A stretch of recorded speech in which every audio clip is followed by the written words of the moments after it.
Hello, what is up here? This is the Xbox, and today I'm going to show you how to make your very own Apple-style commercial with ease. The first thing you'll need is any product. So I honestly recommend using an Apple product for obvious reasons. So I'm going to use this iPhone for the commercial, but you can use pretty much anything else. Want to use this iPod? Okay. Want to use this GameCube controller? Okay. Want to use this pair of headphones? Sure, why not? Want to use a Nintendo? Alright. Want to use a different iPod? Go for it. Want to use a Windows phone? Sure, why not? Go crazy.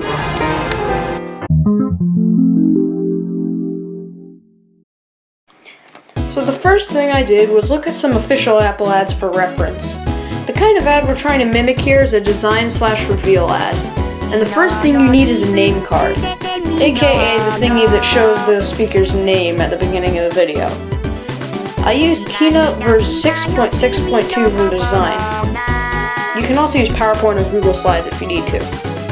I went with the white theme, which is basically a blank canvas. And then I set to work. At first, I choose an appropriate name. You can pretty much make a parody of any Apple designer's name. Then I positioned everything. This took a long time, seriously. This is sped up by about 10,000%. And after that, I designed an end card. I added an Apple logo and some legal copy text, just to make it look professional.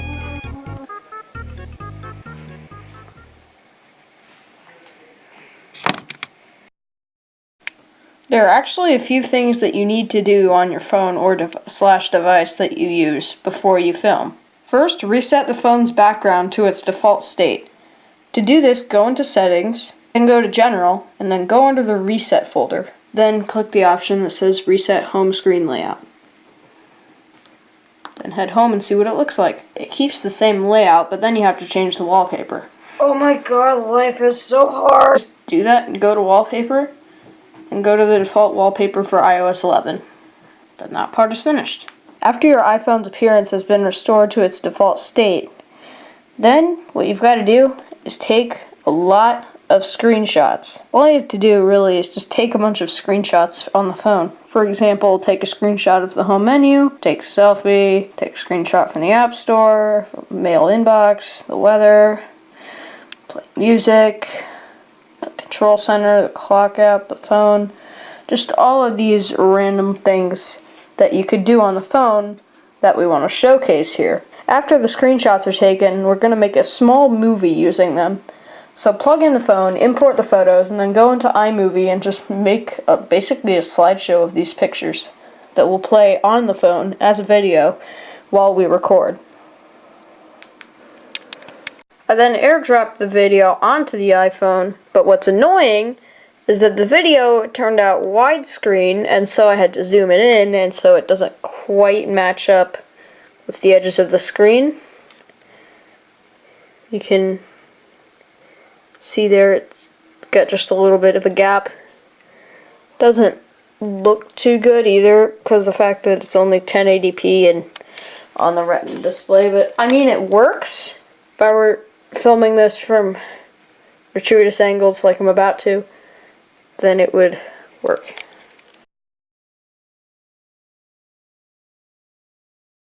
All I did was film it in front of a blue t-shirt I draped over my Macintosh's monitor. I just filmed it at close angles like you would in any Apple commercial. Sadly, I couldn't remove my hands. I think it probably would turn out pretty good. We've just got to test that theory. Also, I just dropped my phone.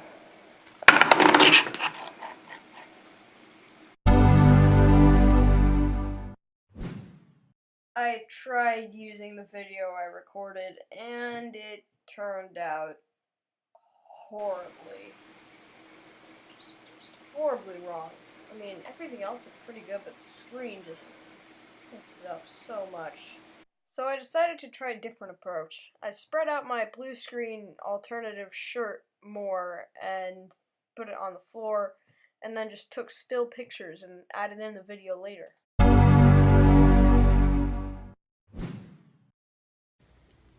At Apple, we have a simple philosophy: to make technology more expensive than it needs to be. This philosophy drove the creation of our newest iPhone. The latest iPhone screen is even bigger because it has to be. Why?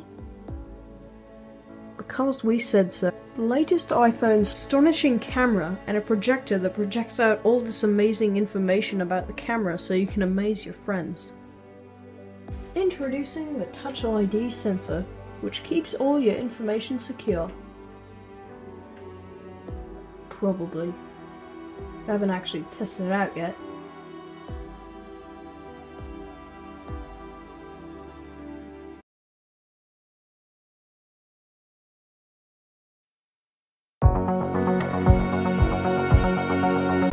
Whoa, you thought this was done? Nope, we've still got another layer to add in, and you might think, what the heck are you talking about? Well, let me explain. So we've still got a few more things to add in. So the first step was I made a QuickTime file or video file out of the layer 1 of the video, aka the entire movie, pretty much. See, that's pretty much everything, except now it's all packed into one file. So I sped up to the point where it got to the actual commercial, and then I split the clip, and then I deleted the rest. So now what we've got to do is that shot of the iPhone in the beginning, we've got to add a screen to that. So the first thing I did was try using the picture-in-picture function in iMovie. It didn't work because the image was slightly off and there's no rotating tool. So I went back to Keynote and just basically took a screenshot of the video at a certain point and then lined up the image so it was at the right position, and then deleted the screenshot, took a screenshot of that, and then put that behind the phone, and yeah. The next thing I did was this camera thing where I said it has all the information and a projector and stuff. Now this is actually making fun of the commercial for the iPhone X. So the first thing I did was made a green background in Keynote, then looked up an image of the specs, and then put text of them, and then drew arrows pointing to the little LED flashlight thing, and then that was it.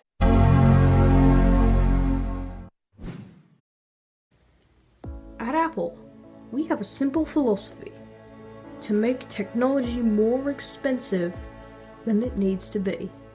This philosophy drove the creation of our newest iPhone. The latest iPhone screen is even bigger because it has to be. Why? Because we said so. The latest iPhone's astonishing camera and a projector that projects out all this amazing information about the camera so you can amaze your friends.